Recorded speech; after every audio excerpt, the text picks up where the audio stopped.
Hello mga lods! Welcome back again sa aking cooking vlog. For today's video, magluluto tayo ng semi-chop suey.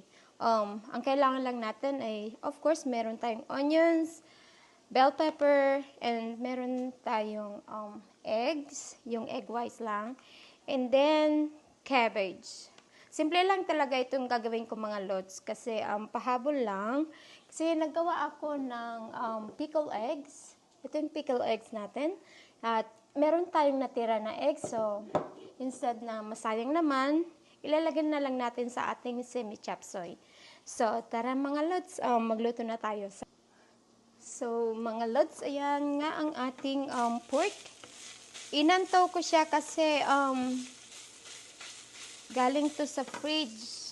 So, ganyan na lang ang ginawa ko. And then, panghuli na lang ito. Kasi, inanto ko siya. Konti lang.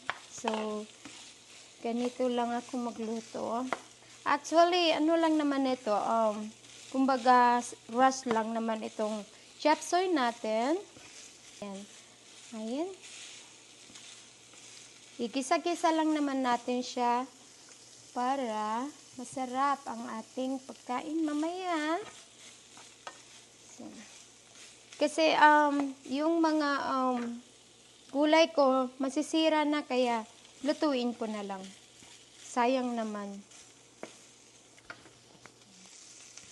Nanghinayang kasi ako lods kung masisira lang yung ating pagkain. So iluto na lang natin, 'di ba? Ayaw natin magsayang ng pagkain. Lalo na yung mga nabili na. So, para makatipid naman tayo, huwag na lang muna tayo lumabas. Iluto na lang muna natin mga gulay-gulay. And again mga lods, itong ground pork ko, galing ito sa fridge. Pinalambot ko lang siya. Tapos, gisa-gisa ko na lang. Simple lang yung lulutuin natin ngayon. Para hindi tayo masyadong gumastos kung ano yung mga gulay natin dyan, yun na lang ang ilalagay ko. At hindi talaga mawawala itong dried parsley natin. Favorite ko talaga to. Ewan ko nga ba. Favorite ko talaga yan, isahog kahit sahan. Ihalo sa mga pagkain na niluluto ko, may parsley siya no matter what. So, ganito lang tayo magluto mga lods. It's a long day today. Marami tayong ginawa. Nag-oil change tayo. So, for my next vlog, pagkita ko naman sa inyo yung paano nga ba ako mag-oil change sa aking Missy. Sana all. Ayan.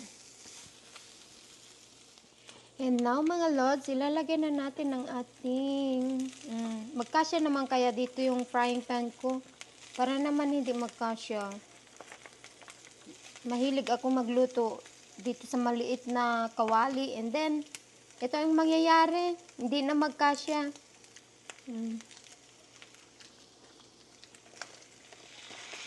I think magpalit tayo ng frying pan mga lods. Kasi hindi na talaga siya magkasya. Oh, posible naman yan. So, like I said mga lods, hindi talaga magkasya. So, ilipat natin dito sa mas malaki. Matigas talaga ang ulo ko. Lagi talaga akong gumagamit ng maliit. Napapadami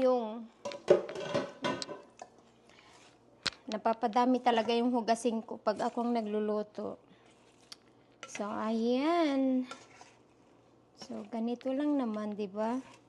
Igisa-gisa lang natin siya, lods. Kung meron kang magic syrup, magic-magicin na natin.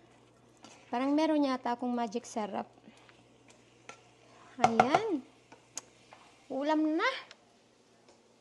Oops. So, ayan mga lods. Lalagyan natin ng ating pampasarap. Magic-magicin na natin. Ayan. Para naman lalong sumarap ang ating lota. Pwede pa sana all.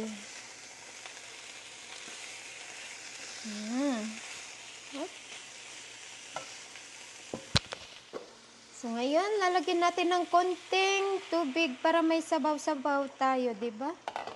Ayan. lalagyan natin ng toyo. Kasi may toyo tayo ngayon, so itutoyo pa natin. And of course, ang ating oyster sauce. Uy, hindi ko ma-open. Ayan. Yung oyster sauce natin, ilalagay na rin. Paghalu-haluin na mga lods. Napakasimple lang. Ganito lang ako magluto. Simpleng-simple lang. Lutong bahay lang tayo. Ayan. Ganyan lang ang life.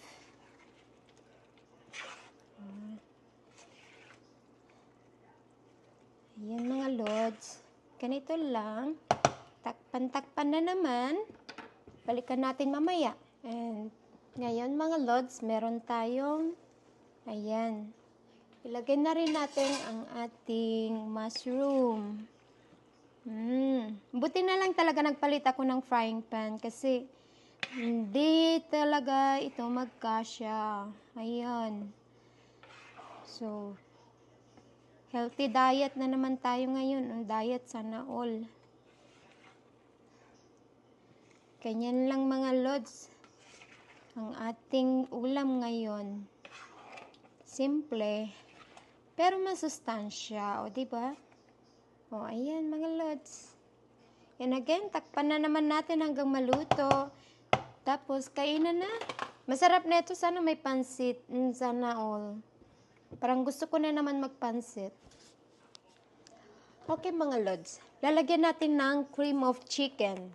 First time ko ito maglagay ng cream of chicken dito sa ating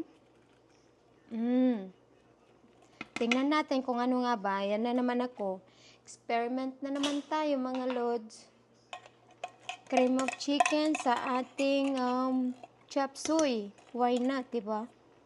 Oh, ayan. Creamy pa siya mga lods. So, pampalasa din yan. Ayan, ako. Sana all.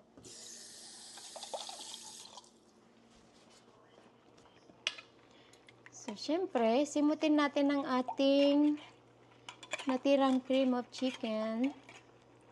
Ayan, mga lods. Ayan, ulam na naman tayo. Ito na naman ako, no? Nag-experiment na naman, pero, why not, diba? O, ayan.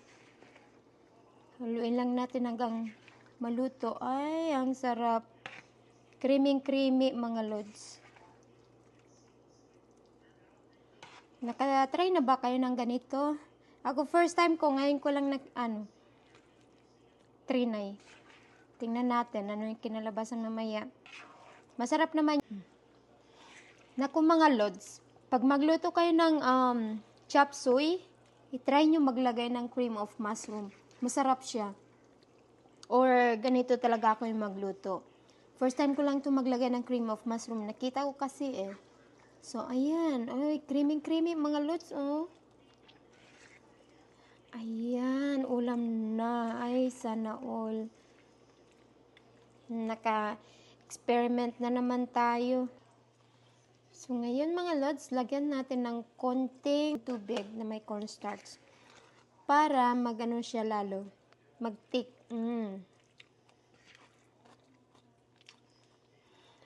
O, ayan na mga lods. Ready na tayo kumain. So, ano tingin nyo dito? Okay na ba? O, ayan. So, ito na ang ating chop suey. Ito na yung ating chop suey mga lods. Simmer lang natin siya ng konti and ready na tayong kakain. Check lang natin ng konti mga lods. Parang nasobrahan natin ng soup niya pero masarap naman yan sa ating kanin. O, ayan. Naku, ang sarap. Ayan, creamy mga lods. Pwede natin to ilagay sa ating kanin.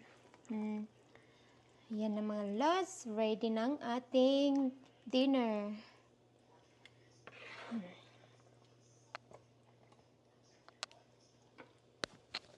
So mga lods, ready na tayong kumain. Ito na ang ating semi chop suey.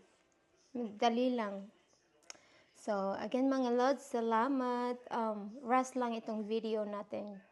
Kasi marami tayong iniisip ngayon. Sana all. Pero anyway, mga lods, salamat again sa panonood ng ating vlog. I'll see you guys for my next video. Bye!